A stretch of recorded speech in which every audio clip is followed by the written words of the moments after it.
বন্ধুগণ, আমরা ভারতের গণতান্ত্রিক যুব ফেডারেশন ডিওয়াইএফআই এই ঐতিহ্যশালী সংগঠন ডিওয়াইএফআই এর 20তম রাজ্য সম্মেলন অনুষ্ঠিত হচ্ছে মুর্শিদাবাদ জেলার বহরমপুর শহরে। এই 20তম সম্মেলন নির্দিষ্ট কিছু দাবির ভিত্তিতে আমরা বহরমপুরে গোটা যুব সমাজকে একত্রিত করতে চাইছি। আমাদের মূল দাবি হলো সব হাতে কাজ, সব পেটে ভাত চাই। সকলের জন্য শিক্ষা, শিক্ষা শেষে কাজ চাই। প্রত্যেকে শিক্ষা শেষে যেন সরকারি চাকরি পায় সে ব্যবস্থা সুনিশ্চিত করতে হবে।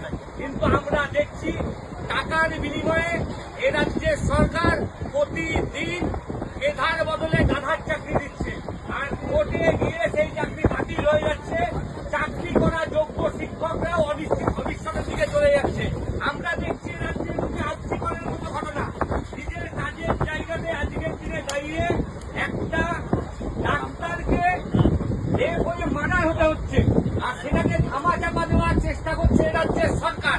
তার বিরুদ্ধে দাঁড়িয়ে আমরা বলছি যে রাজ্যের মুখ্যমন্ত্রী একজন মহিলা, সেই মহিলা মুখ্যমন্ত্রীকে এ রাজ্যের বুকে প্রত্যেকটা নারীর নিরাপত্তাকে সুনিশ্চিত করতে হবে।